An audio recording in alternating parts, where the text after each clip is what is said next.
Hello අද අපි කතා කරන්න හිතුවා ඔයගොල්ලොන්ත් එක්ක මේ ලංකාවට දැන් අපිට වෙලා තියෙන ප්‍රශ්නත් එක්ක කතා නොකරම බැරි මාතෘකාවක් තියෙනවා. ඉතින් ඒක තමයි මේ ලංකාව ඇත්තටම මේ වෙනකොට අපේ ආර්ථිකය ශක්තිමත් වෙමින් පවතිනවා කියලා පිරිසක් කියනවා. සමහර පිරිසක් කියනවා නෑ මේක හැදෙන්නේ නෑ. සමහර පිරිසක් කියනවා අපි මේක හදන්න උත්සාහ කරනවා. සමහර පිරිසක් කියනවා මේ අය ඉන්න පාලකයෝ වෙනස් කරනවා. සමහර අය කියනවා කලින් පාලකයෝ හොඳයි. සමහර අය කියනවා දැන් අය හොඳයි. ඒක නෙමෙයි අපේ කතාව. ඇත්තටම අපේ රටට මේ පහුගිය අවුරුදු ගානක කාලයක් තුළදී ඇත්තටම මොකක්ද උනේ? වෙලා තියෙන දේ තමයි අපි ලොකු ණය මුදල් අරගෙන මේ රටේ අනාගතය වර්තමානයේ කියන සියලු දේවල් ණය මත පදනම් කරලා ඒකෙන් යැපිලා ඒකෙන් කාලා බීලා ඒකෙන් නඩත්තු කරලා මේ රට දාලා තිනවා ඉතාම භයානක වැරදි පීල්ලකට. ඉතින් ඒක ප්‍රතිඵලය තමයි දැන් අපිට හිතාගන්න බැරි ණය කන්දරාව ගොඩ ගැහිලා තියෙනවා. එතකොට ඒ ණය අරන් තියෙන මුදල් ලේඛකයට සාපේක්ෂව අපේ රුපියල පල්ලෙහා ගිහිල්ලා තියෙනවා. අපිට ඒකට දවසින් දවස මාසෙන් මාසෙ වැඩෙන පොලිය වැඩි වෙලා තියෙනවා. ලොකු ප්‍රශ්නයක් වෙලා තියෙනවා. ඕගොල්ලෝ දන්නවද අපි රුපියල් කීයක් විතර ණයකාරයෝද කියලා? ශ්‍රී ලංකාවේ මිනිස්සු. ඇත්තටම ගත්තොත් අපේ සමස්ත දේශීය විදේශීය හැම ණයක්ම ඔක්කොම එකතු කරාට පස්සේ සමස්ත ශ්‍රී ලංකා ප්‍රජාතාන්ත්‍රවාදී සමාජවාදී ජනරජයේ සමස්ත ණය තමයි US ඩොලර් බිලියන 100ක්. ඇමරිකානු ඩොලර් මිලියන නෙමෙයි බිලියන 100ක්. ඒක රුපියල් වලට ගත්තට පස්සේ රුපියල් ට්‍රිලියන 30ක්. ඩොලර් එක 300න් වැඩි කරනවා නම් මේ වෙලාවේ. එතකොට රුපියල් ට්‍රිලියන 30ක් කියන්නේ ඕගොල්ලෝ දන්නවද කොයි වගේ ගාණක්ද කියලා? රුපියල් ට්‍රිලියන 30ක් කියන්නේ කෝටි අපිට දන්න විදිහට තේරුම් ගත්තොත් රුපියල් කෝටි ගොඩවල් ලක්ෂ 30ක්. උන් අපේ ණය. එතකොට අපි ඔය රුපියල් කෝටි ගොඩවල් ලක්ෂ 30 අරගෙන තියෙන්නේ මේ පහුගිය අවුරුදු 5 10 15 20 මේ පාර්ලිමේන්තුව පටන් ගත්ත කාලේ ඉඳන් වෙච්ච දේවල්. එතකොට මේක අපිට දරා ගන්න බැරි අමාරු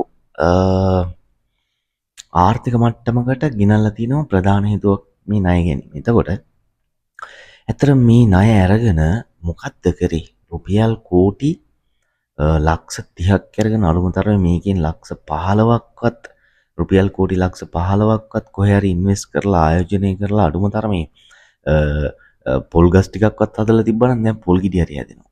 මොකද්ද මේ සල්ලි වලට කරේ?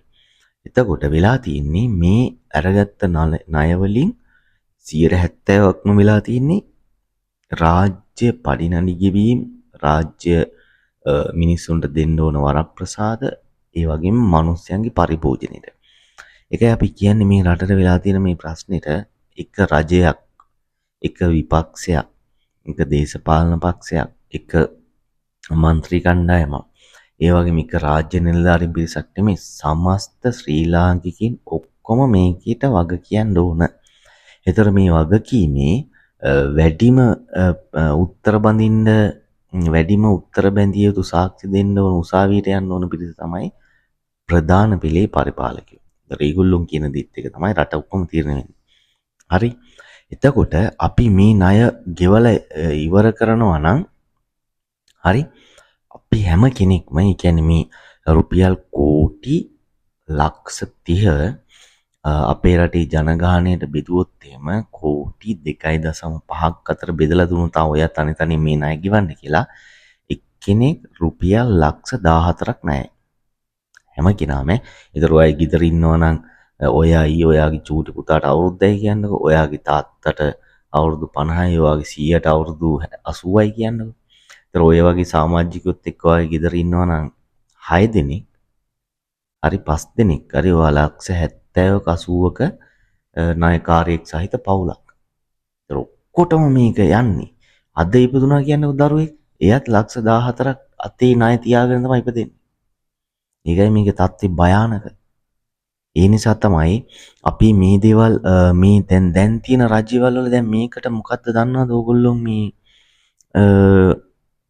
දන්නවද මේකට තියෙන විසඳුම මොකද්ද කියලා රජේ? දැනට තියෙන විසඳුම තමයි බදු මුදල් වලින් මේ මිනිස්සුන්ට කියනවා අපි ණය ගෙවනවා, ණය ප්‍රතිව්‍යුහගත කරනවා, IMF එකෙන් අපිට සහන දෙනවා, ඒ නිසා කී බදු ගහනවා. රජයේ සම්පූර්ණ ආදායම තමයි බද්ද 90%ක්ම රජය දුවන්නේ බද්දෙන්. ඒතර මේ බද්දෙන් මේ පොලියවත් ගෙවා ගන්න බෑ කියලා ඔයගොල්ලෝ දන්නවද? මේ කෝටි ලක්ෂ 30 කියන එකට වැදෙන පොලියවත් අපේ රාජ්‍ය ආදායම සම්පූර්ණ දැම්මත් ගෙවන්න බෑ. කොහොම උගුලක්ද අපිට හිර කරලා හිර වෙලා තියෙන. ඒතර මේකේ තියෙන බරපතලකම දන්නේ නැතුවද නැත්තම් දැනගෙන හංගනවද කියලා අපිට තේරෙන්නේ නැහැ මේ රාජ්‍ය පාලකයන්. හරි? අපි නම් කියන්නේ මේක හැම අඟලක්ම හැම රුපියලක් ගැන මිනිස්සු දැනුවත් කරොත් තමයි මිනිස්සු උනත් මේ සම්බන්ධයෙන් රට වෙනුවෙන් දැය වෙනුවෙන් කෙසේ වෙතත් අනාගතේ ඉපදෙන්න ඉන්න මේ පොඩි දරුවන් වෙනුවෙන් හරි යමක් කරන්නේ. මොකද ඒකට හේතුව කැලයක් තියෙනවා නම් ඒ කැලේ ඇත්තටම කොටි ඉන්නවා නම් එක කණ්ඩායමක් යනවා ඒ කැලේ හර එහා පැත්තට ඒ අයට කියනවා ඒ කැලේ ගැන දන්න කෙනෙක් ඕකේ කොටි නෑ කියලා. තව කණ්ඩායමක් ඒ කැලේ හරහා එහා පැත්තට යන්න යනවා. එතකොට ඒ කැලේ ගැන දන්න කෙනෙක් කියනවා ඕකේ කොටි ඉන්නවා කියලා.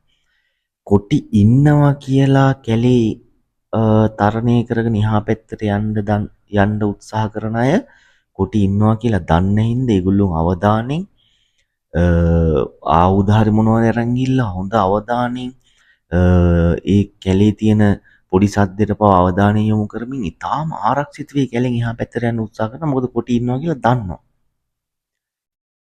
පළවෙනි කණ්ඩායම කොටි ඉන්නවා කියලා දන්නේ නැති හින්දා ඒගොල්ලන්ට තියෙන අනතුරු වැඩි. ඒ වගේ තමයි මේ රට මෙච්චර මේ ණය උගලකට හිර වෙලා තියෙන්නේ. මේ වගේ ලක්ෂ ගාණක් එක්කෙනෙක් ණයයි. එතකොට මේකට අපි පොලිය ණය පැත්තක දාලා අපි මේකට පොලිය විතරක් ගෙවනවා නම් හරි පොලිය විතරක් ගෙවනවා නම් මාසෙට එක්කෙනෙක් 11300ක් ගෙවන්න ඕන. හැම මේ පොඩි එක්කෙනාද 100ද කවුද කියලා අදාළ නැහැ. ගෙදර එතකොට 10 දෙනෙක් ඉන්නවා නම් 1,30,000ක් 1,30,000ක් එතකොට මේ අය ණයයි. හරි ওই විදිහට මුළු රටම මේ පොලිය විතරක් ගෙවනවා නම් ඕක. එතකොට මේ පොලිය විතරක් ගෙවන්න තමයි මේ බදු ගහන්නේ අරවා ගහන්නේ. දැන් ඔයගොල්ලෝ දැන් අලුතෙන්ම දැන් කියනවා ඉස්සර තිබුණු මිනිස්සුන්ට තිබුණු වැට් බද්ද රජය විසින් වැඩි කරේ නැහැ. එතකොට අපි කරේ බදු දැල පුළුල් කරපු එක. එතකොට කලින් තිබුණා නම් 10%ක බද්දක් ඒ 10% බද්ද සතයකින්වත් අපි වැඩි කරේ නැහැ. බදු වැඩි කරා කියලා රජයට චෝදනා කරන්න එපා. අපි බදු දැල විතරයි පුළුල් කරේ කියලා කියනවා. ඒතර ඒගොල්ලෝ කරලා තියෙන්නේ කලින් මාසික ආදායම රුපියල් 1,50,000ට වඩා වැඩි අයට 10%ක් රජයට ගෙවන්න නියම කරලා තිබ්බා. හරි. එතකොට දැන් මේ බදු දැල පුළුල් කරා කියන එක කරන්නේ එතකොට ඉස්සර 1,50,000ක් ගන්න අය අපේ රටේ අපි හිටිය කියන හිතන්න 75ක් 50ක් කියලා හිතන්නකො. දැන් මේ කරලා තියෙන ක්‍රමයෙන් මාසෙට රුපියල් ලක්ෂ ආදායමේ සීමාවට එන අයත් මේක මාසෙද දවසද කියලා හරියටම මම දන්නේ නැහැ. ඒක නිවැරදි කිරීම වලට යටත්ව. ඒ විදිහට ලක්ෂයක් ගන්න කෙනෙක්ගෙන් ගන්නවා 10%ක්. එතකොට බදු වැඩි කරේ නෑ දැල තමයි පුළුල් කරේ. ඒක හරියට මේ වගේ කතාවක්. අපි ගත්තොත් එහෙම මොරගහ කන්දේ හරි පරාක්‍රම සමුද්‍රය හරි ලංකාවේ මාළු අල්ලන ජලාශයකට කලින් දානවා අඟල් දෙකේ කොටු තියෙන දැලක් මාළු අල්ලන්න. එතකොට ඒ දැල එක දැලයි හැබැයි ජලාශයටම දාන්නේ. හරි. ඊළඟට දැන් දානවා මේ ජලාශයට අපි හිතමු අඟලේ කොටු තියෙන දැලක්. හැබැයි ඒත් එක දැලයි දාන්නේ. එතකොට ජලාශයේ ඉන්න මාළු කියනවා අපිට මේ අපේ ඉන්න ඔක්කොම මාළු වැඩිපුර අහු වෙනව නේද ওই දාන ක්‍රමෙන් කියලා දීවරයන්ට ප්‍රශ්න දානවා මාළු. දීවරයෝ කියනවා නෑ අපි දැල් ගාන වැඩි කරලා නෑ තාමත් අපි එක දැලම තමයි දාන්නේ. දැලේ කොටු වල පොඩි නූල් වල පොඩි වෙනසක් කරා ඒක ප්‍රශ්නයක් වෙන්නේ නෑ. අපි එක දැලමයි දාන්නේ. එතකොට ඕක උතන ඉන්න යමක් කමක් හිතන්න බැරි මෝඩ පහේ මාළු හිතනවා රාජ්‍ය හොඳයි. මේ දීවර සංස්ථාව හොඳයි මිනිස්සු. මේ එක දැලයි තාම දාන්නේ අපිට මේ කියලා. හැබැයි ඇත්තටම වෙන්නේ කලින් අඟල් දෙකේ කොටු වලට දාලා තිනකොට ලොකු මාළු විතරයි අහුනේ. කොටු වල දැලේ කොටු ගන්න පොඩි කරාට පස්සේ දැන් ඒකේ ඉන්න අඟල් දෙකේ මාළු කොහොමත් අහු වෙනවා. එතකොට අඟලේ මාළුත් අහු වෙනවා. එතකොට මේකෙන් කියනවා නම් කවුරු හරි අපි මේ දාන හින්දා මේ මොරගහ කන්දේ ජලාසින්න හරි කොහේ හරි පරාක්‍රම සමුද්‍රින් හරි මාළු වැඩිපුර අල්ලන්නේ නැහැ. පරණ එකම දැලම තමයි දාන්නේ දැල් ප්‍රමාණය වැඩි කරලා නැහැ අපි කියලා කියනවනම් ඒක ඇවිල්ලා තේරෙන්නේ නැති බුද්ධි අඩු මිනිස්සුන්ට නම් හොඳයි කියලා හිතයි. මේ වෙලා තියෙන්නේ මේ මොරගහ කන්දර දාන දැලෙන් චන්ද්‍රිකා වැවි මාළු අහුවෙන්නේ නැහනේ. මොරගහ කන්දේ මාළුමයි අහුවෙන්නේ. ඒ වගේ මේ ලංකාවේ ගහන මිනිසුන්ට ගහන බදු වලින් ලංකාවේ මිනිස්සුම තමයි මේක ගෙවන්න ඕන. වෙන කවුරුත් මෙතෙන්ට ඇවිල්ලා ගෙවන්නේ නැහැ. එතකොට මෙතන තියෙන ප්‍රශ්නේ තමයි මේ විදිහට බදු අරගෙන ලංකාවේ ආදායම වැඩි කරගන්නවා අපි වැඩි කරගත්තා කියලා කියනවා. එතකොට මේ ආදායමෙන් වෙන්නේ වක්‍රව ඊළඟට අර පොලිය ටිකක් ගෙවනවා. රාජ්‍ය මිනිස්සුන්ට පඩිනඩි ගෙවනවා. ඊට පස්සේ රජයේ භාණ්ඩාගාරයට සල්ලි ටිකක් එනවා. අහපව් ඊළඟ කාර්තුත් අය බදු ගන්නවා. එතකොට මේකෙන් කවදාවත් මේ රට නැගිටලා ඉස්සරහට යන්නේ නැහැ. හොඳම එක තමයි ඩොලර් එක 320යි just now dollar updates 320යි ඇමරිකන් ඩොලර් එක රුපියලට සාපේක්ෂව රුපියලේ කාසි 312ක් 320ක් විතර දුන්නොත් එක ඩොලර් කාසියක් දෙනවා. එතකොට ඕක අපේ රට දියුණුයි නම් අර වගේ මේ වගේ නම් ඩොලර් එකෙන් මේ ඔක්කොම විනිවිද පේනවා. මොකද ඩොලර් එක ඉන්ටර්නැෂනල් ප්ලැට්ෆෝම් එකකට ඒක වැඩ කරන්නේ. ඒක අපේ රටේ තියෙන මොකටවත් අදාළ නැහැ. එතකොට ඒ නිසා මේ විදිහට මේ රටේ මේ ණය අරගෙන මේ හිර කරලා තියෙන උගුලෙන් වෙලා තියෙන මොකද්ද දන්නවද? අපි දන්නේ නැහැ. අපි ගත්තොත් එම යුනයිටඩ් ස්ටේට් වලින් ඇමරිකාවෙන් මේ ඩොලර් කියන මේ කොලේ print කරලා රුපියල් කෝටි 300 රුපියල් කෝටි ලක්ෂ 30ක මුදල ඒගොල්ලෝ කඩදාසි විදිහට print කරලා අපේ රටට එවලා අපි ඒකට ණය විදිහට ගෙවන්න අපේ මහ බැංකුවට අය ඩොලර් print කරන්න බෑ. අපිත් ඇමරිකාවටත් පුළුවන් අපිත් අපේ 5000 කුලේ නිකන් ඩොලර් එකක් විදිහට ඒබ්‍රාම් ලින්කන්ව පොඩ්ඩක් දාලා ඩොලර් ටිකක් ගහලා දෙමු කියලා දෙන්න බෑ. ඇයි එහෙම බැරි? එහෙම බැරි ඇමරිකාව මීට කලින් ලෝකෙ තිබුණේ තමන්ගේ රටේ තියෙන රන් සංචිතයට සාපේක්ෂව මුදල් ප්‍රමාණයක් ඒගොල්ලන්ගේ බැංකුවෙන් එළියට දාන්න පුළුවන්. හරි? ඒතකොට තමයි මුදලට වටිනාකම තියෙන්නේ. ඇමරිකාව හැදුවා අපේ තියෙන ආර්ථිකයේ ලෝකේ විශ්වාසවන්තම ආර්ථිකයක් අපිට මෙහෙම ධනෙ තියෙන අපේ වත්කම මෙහෙම. ඉතින් අපේ රන් සංචිත මතම යැපෙන එක අපි මෙතනින් එහාට කරන්නේ අපේ රටේ තියෙන විශ්වාසවන්ත ආර්ථිකය පදනම් කරගෙන අපි ඩොලර් එක එළියට දානවා කියලා ඒගොල්ලෝ ඩොලර් අච්චු ගහන්නේ ආගිය අතේ ගහන්නේ. ඒකට ඒගොල්ලෝ ඩොලර් ගහලා අපේ ලංකාවට ඩොලර් දුන්නාට පස්සේ කොහෙන් හරි ඇමරිකන් ඩොලර් වලින් අපි ණය ගන්නේ. මේ රුපියල් වලින් සත වලින් මේ එහෙම ගන්නෙ නෑනේ අපි. එහෙම ගන්නෙ නෑ ඩොලර් වලින් තමයි ඒක වෙන්නේ.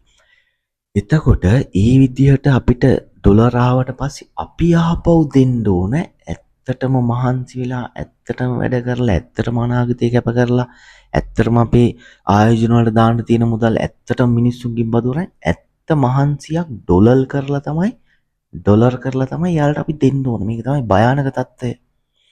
ඒතකොට ඕගොල්ලන්ට තේරෙනවද මේ ලෝක ගේම් එකේ මේ චෙස් බෝඩ් එකේ අපි කොච්චර පොඩි ඉත්තෝද කියලා. ඒතකොට මේ වගේ ඉත්තෝ ටිකක් තමයි මේ අවුරුදු 50 60ම මේ රටේ වැඩ්ඩු කියලා රට කරලා තියෙන්නේ. අපි තමයි හොඳටම කරේ මේ කියන්නේ මේක. අපි මේ දේවල් ඕගොල්ලන්ට තේරෙන භාෂාවෙන් පැහැදිලිව කියන්නේ මේ දේවල් අනිවාර්යෙන් ඕගොල්ලොන් දැනගත යුතුයි. අපි ප්‍රධාන වශයෙන්ම මේ දේවල් වලින් දැනුවත් කරන්න උත්සාහ කරන්නේ මේ රටේ ඉන්න තරුණ මල් කැකුළු ටික තරුණ පිරිස මේ පරණ යල් පැන ගිය කුරුවල් වෙච්ච මානසික මට්ටම් තියෙන මහාචාර්ය පට්ටම් ඔලුවට ගහගෙන මිලෝදයක් දන්නේ නැති හැමදේම සියල්ල දත් කියලා හිතාගෙන ඉන්න පිරිසකින් අපිට වැඩක් නෑ. අයට අපි කියන්නේ කැමති නම් මේකට එකතු වෙන්න නැත්නම් අපේ පාරෙන් අයින් වෙන්න. එච්චරයි අපි කියන්නේ. ඒගොල්ලන්ගෙන් අපිට වෙන කිසි දෙයක් ඕනේ නෑ. හරි. එතකොට මම කියන්න උත්සාහ කරේ මේ විදිහට මේ හිර කරලා මේ රට කරනවා කියලා මේ අවුරුදු ගාණක් කරලා තියෙන්නේ මොකක්ද දන්නවද? ණය අරගෙන ඒකෙන් 70%ක් රජයේ පරිභෝජනයේට පඩි නඩි ගෙවන්න ඒවා මේවට දාලා ඊට පස්සේ ඒ ණයෙන් 125ක් 30ක් විතර රටේ අත්‍යවශ්‍ය දේවල් වලට යොදවලා අය ඒ ණයෙන්ම පොලි ගෙවලා. හරි. ඊළඟ රජයක් ආවත් ඕක තමයි කරන්න ඉන්නේ. මේ ඕගොල්ලෝ දන්නවද මේ ණය සම්පූර්ණයෙන්ම අපි ගෙවලා ඉවර කරන්න ප්ලෑන් කරනවා කියලා හිතන කවුරුද? දැන් අපි හිතනවා nothing impossible කියලා. මේ ලෝකේ කරන්න බැරි දෙයක් නෑ. හරි මේ නෑත් ගෙවලා ඉවර කරන්න පුළුවන් දෙයක්. එතකොට මාසෙට රුපියල් අවුරුද්දට හරි මාසෙට හරි අ, රු- අවුරුද්දට රුපියල් බිලියනයක් රෙඩි කෑස්ම දීලා හරි ඊට පස්සේ මේ තියෙන පොලියත් අපි ගෙවාගෙන යනවා නම් මේ තියෙන ප්‍රසන්ටේජ් වලට අනුව ඉන්ටර්නැෂනල් රේට් එකට පොලියත් ගෙවාගෙන රෙඩි කෑස් වලින් බිලියනයක කුට්ටියකුත් දීලා ඩොලර් අවුරුදු 30ක් යනවා කියනවා මේක ගිවිල ඉවර වෙන්න. එතකොට ඒකත් ඩොලර් බිලියනයක් කියන්නේ ඒක ඇවිල්ලා 300න් වැඩි කරලා රුපියල් කරගන්න. කොච්චර ගාණක්ද කියලා එනවා එතකොට. හරි? එතකොට බිලියන 300ක් කිව්වොත් රුපියල් බිලියන 300ක් එනවා එතෙන්ට. ඩොලර් බිලියන එකක් කිව්වම රුපියල් බිලියන 300ක් එනවා. එතකොට ඒ වගේ ගාණක් කියන්නේ රුපියල් බිලියන 300ක් කියන්නේ කෝටි 3000ක් 30000ක් වගේ ගාණක් එනවා. එතකොට ඒ ගාණ රෙඩි කෑස් වලින් දීලා පොලියත් ගෙවාගෙන ගියොත් අවුරුදු 30ක් යනවා කියනවා මේක ගෙවල ඉවර වෙන්න. ඒක තමයි පොසිබිලිටි එක. හරි? එතකොට ඒ විදිහට ගෙවන්න අපි ගත්තොත් එහෙම මාසිකව පොලිය පමණක් 11300ක් ගෙවන්න ඕනි කියනවා එක්කෙනෙක්. හරි? මාසිකව පොලිය 15500ක් ගෙවන්න ඕනි කියනවා එක්කෙනෙක් අර රුපියල් බිලියනයක් දෙන හින්දා. පොලිය විතරක් ගෙවනවා නම් 11300යි කියනවා. ඒතර මේ විදිහට ගෙවාගෙන යන්න අවුරුදු 30ක් යනවා කියන්නේ අද ඉපදෙන දරුවා තව අවුරුදු 30ක් වෙනකම් මේක ගෙවන්න ඕන. තව අවුරුදු 18කින් ඌ සල්ලි හම්බ කරන්න පටන් ගන්නවා නම් ඌ එතන ඉඳලා අවුරුදු 30ක්. ඒතර මේකෙන් ඔය අතරතුර ඒක ණයක්වත් ගන්නෙ නැතුව හරි තියෙන දේ ෆිනිෂ් කරන්න නම්. එතකොට මේක ඇවිල්ලා කොච්චර ප්‍රසන්ටේජ් එක කොච්චර අඩුද අපි මේක ඉවර කරලා දැමීමට තියෙන සම්භාවිතාවය. තොර මේක ගැන හිතේදි කොච්චර වේදනාවක් එනවද අපිට තියෙන දුක තමයි මේ මොකුත්ම දන්නේ නැති හෙට අනිද්දා මේ ඉපදෙන්න ඉන්න දරුවා පවා මේකට අයිති. ලක්ෂ 14ක් අතේ ණය ඇතුව තමයි ඉපදෙන්නේ. මේක තමයි ඇත්ත தත්ත්වේ. ඒතර මේවත් එක්ක රට කරා කියලා තියෙන ඕක තමයි කරලා තියෙන්නේ. කරනවා කියලා කරලා තියෙන ඇත්තටම රටක් කරනවා කියන්නේ ඒක නෙමෙයි. රටක් කරනවා කියන්නේ මේ රටේ මිනිස්සුන්ගේ ආවුස වැඩි කරන්න ඕන. නිරෝගිමත් කරන්න ඕන. ඊට පස්සේ මේ රටේ මිනිස්සුන්ගේ ක්‍රය ශක්තිය යමක් මිලදී ගැනීමේ හැකියාව වැඩි කරන්න ඕන. ඊට පස්සේ මේ රටේ මිනිස්සුන්ගේ අධ්‍යාපනය වැඩි කරන්න ඕන. ඊට පස්සේ මේ මිනිස්සුන්ගේ මානසික නිදහස වැඩි කරන්න ඕන. දවසට වැඩ කරන පැය ගාණ අඩු කරන්න ඕන. ඊට පස්සේ මේ රටේ ආර්ථික ලොකු ප්‍රමාණයකට ගේන්න ඕන. ඩොලර් එකයි රුපියලයි අතර තියෙන පරතරය නැතිම කරන්න ඕන. ඩොලර් එකත් රුපියලයි ඩොලර් එකත් එකයි රුපියලත් එකයි කියන තැනට ගේන්න ඕනේ එහෙනම්. හරි? ඒක තමයි රටක් කරනවා කියන්නේ. එතකොට මේ කරලා තියෙන්නේ අවුරුදු ගාණක් තිස්සේ ණයට සල්ලි අරගෙන පරිභෝජනය කරමින් හැබැයි මේ අතරේ ඕගොල්ලෝ දන්නවද මිනිස්සුන්ට බදු ගහන එකේ අඩුවක් නැහැ. ඒතකොට හැම රජයක්ම කියන්නේ මේ බදු ගහන්නේ අපි රාජ්‍ය ආදායමෙන් ණය ගෙවන්න කියලා. ඒතකොට මේ කිසිම බද්දකින් මේ ණය ගෙවනවා තියා ආර්ථික විශ්ලේෂකයන් කියනවා මේ රටේ තියෙන සමස්ත රාජ්‍යවත්කම් සමස්ත රාජ්‍යවත්කම් සියල්ලම විකුණුවත් අපිට මේ රුපියල් කෝටි ලක්ෂ 30 ගෙවන්න බෑ කියලා. ඒතකොට මේ මිනිස්සුන්ට බදු ගහලා ගෙවන්නේ ওই රුපියල් කෝටි ලක්ෂ 30ට පොලියක් හැදිලා තියෙනවා. ඒක පොඩි පොලියක් නෙමෙයි. ඒ පොලිය තමයි ලොකු ඩොලර් වලින් මිලියන 2.5 මිලියන 3 අපි කිව්වොත් ක්‍රෙඩිට් දාගන්නේ. අර ණය එහෙමමයි. එතකොට ඒක ගන්නෙත් මේ රටේ ඉන්න මිනිස්සුන්ගෙන්. එතකොට මේ රටේ ඉන්න මිනිස්සු තමයි මේක මේ බෙදාගෙන මේ ණය පොලී ගෙවාගෙන මේකේ වැඩි ප්‍රතිශතයක් ගන්න දේශපාලඥයින්ව නඩත්තු කරන්නේ. ඇත්තම කියනවා නම් මේ රට කරන අය පැත්තක කරවන අය පැත්තක ඉන්නේ. හරි දේ වෙන්න ඕන. රටක පාලකයින් ටික තමයි මේ බර උසලගෙන වැඩ දරාගෙන වගකීම් ගොඩක් දරාගෙන සාමාන්‍ය මිනිස්සු 50ක් 100ක් කරන වැඩේ එක දවසින් පැයින් කරන්න තමයි ඒගොල්ලන් මෙතෙන්ට යවන්නේ. ඒගොල්ලොන් කරන්න ඕන මිනිස්සුන්ගේ බර මෙයාලා ගන්න. වෙලා තියෙන්නේ මෙයාලගේ බර මිනිස්සුන්ට දීලා මිනිස්සුන්ගේ කරේ තමයි මේගොල්ලෝ ඉන්නේ. මේක මේ එක පක්ෂයකට එක විපක්ෂයකට හිටපු X පක්ෂයට next එකට එහෙම නෙමෙයි ඔක්කොටම පොදුවේ තමයි අපි මේ කියන්නේ. එක පක්ෂයක් ගැන එක දෙයක් ගැන නෙමෙයි රටේ මේ මිනිස්සුන්ට කරලා තියෙන විවසනේ ඒ වගේ මිනිස්සුන්ට මේ දේවල් පැහැදිලි නොකර මේ දේවල් ප්‍රෝඩාව දාමින් මිනිස්සුන්ව නොමග යවමින් දැන් මේ අලුත්ම එක තමයි බදු සංශෝධනයක් කරලා තියෙනවලු. ඒ හැබැයි මිනිස්සුන්ට කිසිම කෙනෙක්ට මේක බද්දකවත් සතයකින්වත් වැඩි කරලා නෑලු. බදු දැල තමයිලු පුළුල් කරේ. ඒගොල්ලෝ විශ්ලේෂණය කරන්නේ මීට කලින් තිබ්බේ 1,50,000ක ආදායමක් තියෙන කෙනෙක්ට 110ක වගේ වැට් බද්ද. ඒක මම දන්න විදිහට ඒක නිවැරදි කිරීම වලට යටත්ව. එතකොට එහෙම කරලා තිබිලා රටේ ඉන්න මිනිස්සුන්ගෙන් 75ක් විතර ওই බද්ද ගෙවමින් ඉඳලා තියෙනවා. දැන් 110ම තමයි රුපියලක්වත් සතයක්වත් වැඩි කරලා නෑ. හැබැයි ආදායම ඉස්සරලා තිබ්බේ 1,50,000ට වඩා වැඩි අයට දැන් පල්ලෙහාට ගෙනල්ලා රුපියල් ලක්ෂය ආදායම ගන්න කෙනාටත් අරකම වදිනවා. එතකොට බදු වැඩි කරලා නෑ. මේගොල්ලෝ කියන්නේ අපි බදු දැල පුළුල් කරා. මේක මහා ලොකු විශාල ක්‍රමවේදයක් මහා ඥානයකින් කරපු දෙයක් වගේ මිනිස්සු ඉස්සරහා නිකන් කියනවා. ඒක මම ඕගොල්ලන්ට උදාහරණකින් කියන්නම්. අපි මොරගහ කන්දේ හරි කොහේ හරි ලංකාවේ ලොකු ජලාශයකට මාළු දැලක් දානවා. කලින් ඒකට දාන්නේ අඟල් 10 10 කොටු තියෙන දැලක් දාලා තමයි මාළු අල්ලන්නේ. එතකොට ඒකට මාළු අහුවෙන්නේ නැහැ. එතකොට එක දැලයි දාන්නේ. පස්සේ ඒකටම දානවා අඟල් 5 5 කොටු තියෙන දැලක්. ඒකටලා කියනවා ජලාශේ ඉන්න මාළුන්ට අපි මේ මාළුන්ට දාන අල්ලන්න දැල් ගන්න වැඩි කරේ නෑ. අපි එකම දැලයි දාන්නේ. එතකොට මේ දැලේ පොඩි කොටු වල පොඩි වෙනසක් කරා එච්චරයි කියලා. එතකොට කලින් අඟල් 10 කොටු වලට අහුවෙච්ච ලොකු මාළු වෙනුවට දැන් අඟල් 5 ප්‍රමාණයට හැදීගෙන එන පොඩි මාළු පවා අහුවෙනවා.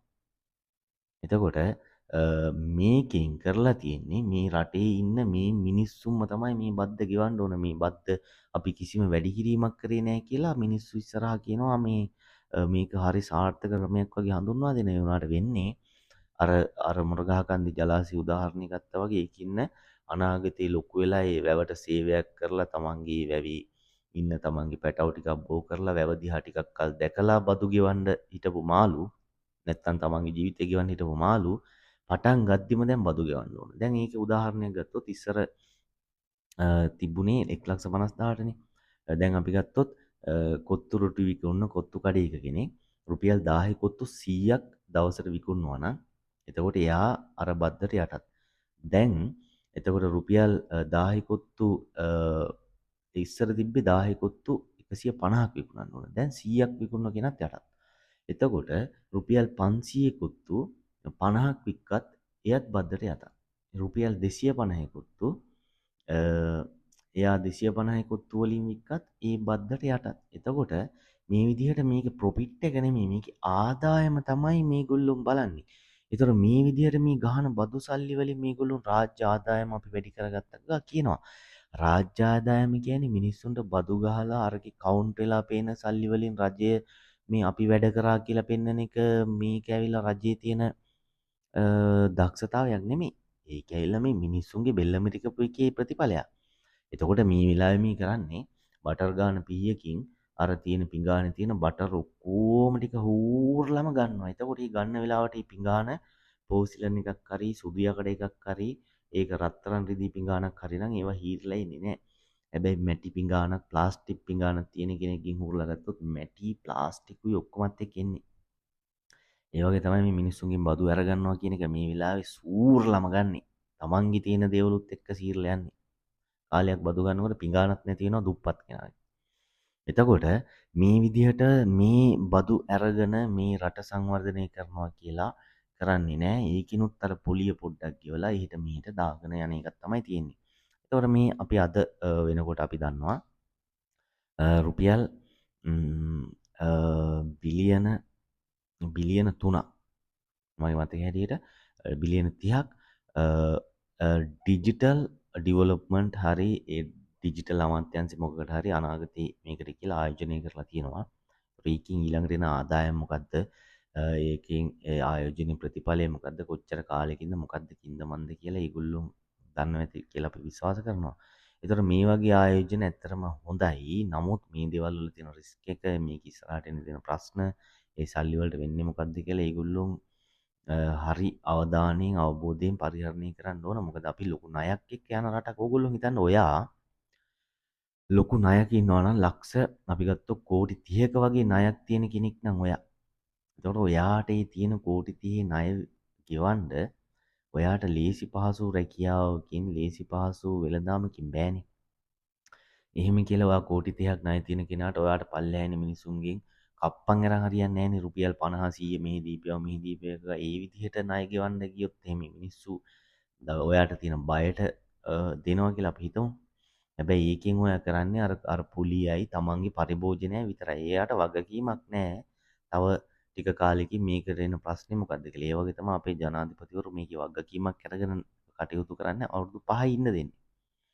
ඒ වෙලාවේ එයා බලන්නේ තියෙන ඒ මැෂින් එකම යාන්ත්‍රණයම රාජ්‍ය පොඩ්ඩක් එහෙට මෙහෙට හෙලවෙන්නේ නැති වෙන්න ඉස්සරහට යන්න දීලා එයාගේ වාසි ටික අරගෙන මේකෙන් අයින් වෙලා ගිහිල්ලා Tamanට නඩුත් නැතුව මොකුත් නැතුව Tamanගේ ජීවිතේ මේ බිස්නස් එකක් වෙලා තියෙන අපේ දේශපාලනය. ඒක තේරුම් ගන්න ඕගොල්ලෝ.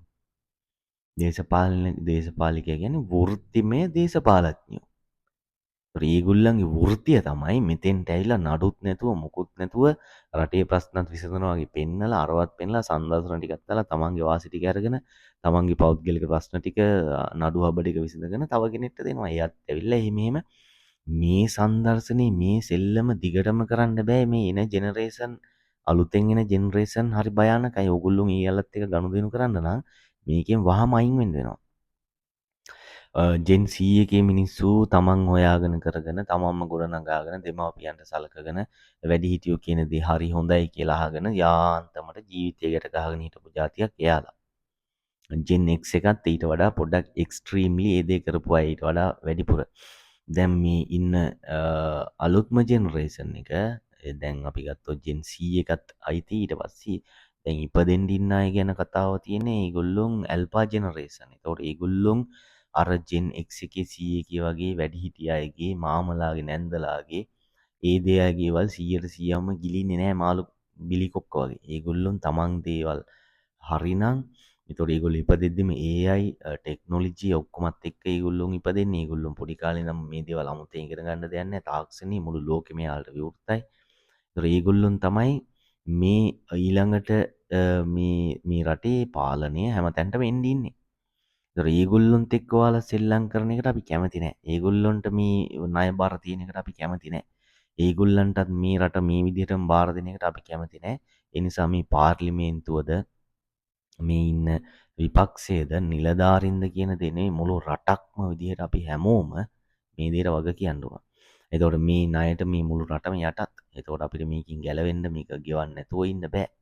එතකොට මේකට ගෙවන්න මේක නිතර ගෙවලා නිතර මේක අඛණ්ඩව මේ ණය ගෙවලා ඉවර කරනවා නම් අපිට අවුරුදු 30ක්වත් යනවා කියනවා ලොකු මුදලක් ඩොලර් රුපියල් බිලියනයක් සම්පූර්ණයෙන්ම රෙඩි කෑෂ් වලින් ණය සමාගම් වලට දීලා ඊට පස්සේ පොලියක් ගෙවමින් යනවා නම් අවුරුදු 30ක් යනවා කියනවා අපිට මේක ගෙවනවා. සාමාන්‍ය ඒක ලේසි වැඩකුත් නෙමෙයි. ඒ තියෙන ලේසිම ක්‍රමයට ගෙවනවා නම් ඊට පස්සේ අපි මේ ණය කිව්වොත් දේශීය ණයත් විදේශීය ණයත් දෙකම ඇතුළත්. දේශීය ණය කියන දේ ඔයගොල්ලෝ දන්නවද කොහොමද ගන්න කියලා? රජය විසින් විශ්වාසවන්ත සහතිකයක් දෙනවා. ඒකේ වටිනාකම රුපියල් කෝටියයි කියලා මිනිස්සු අතරට දෙනවා.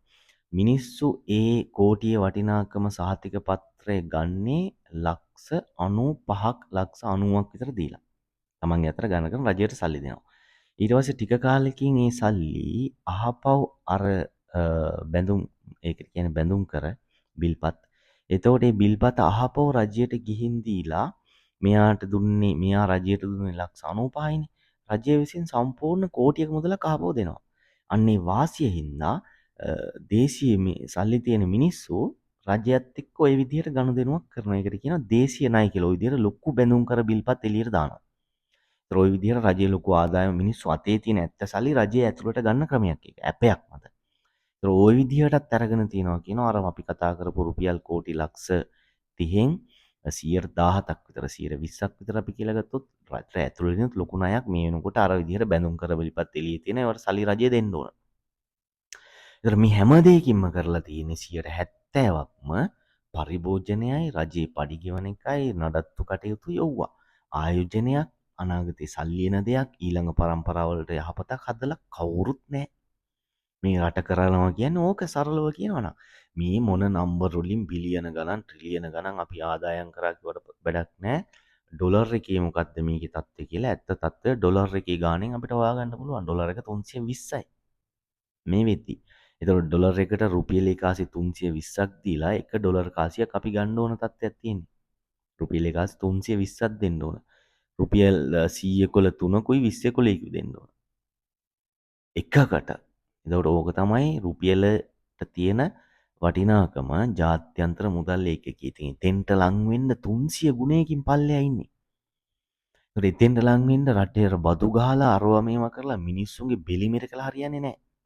ඒකයි අපි කියන්නේ මේ යන ක්‍රමේ මේ යන සිස්ටම් එක අපි මේ විදිහට අනාගතයේ අපි හැම වීඩියෝ එකකින්ම අපේ අලුත් තරුණ පරපුරට තමයි අපි මේ දේවල් දෙන්නේ. මේ කුරුවල් වෙච්ච මානසික මට්ටම් තියෙන තමන් තමයි කෙනා කියලා හිතාගෙන ඉන්න වයසින් මෝකුරා ගියාට ඇතුළේ කිසිම දෙයක් නැති අයත් එක්ක අපිට ලොකු ප්‍රශ්නිකුත් නැහැ.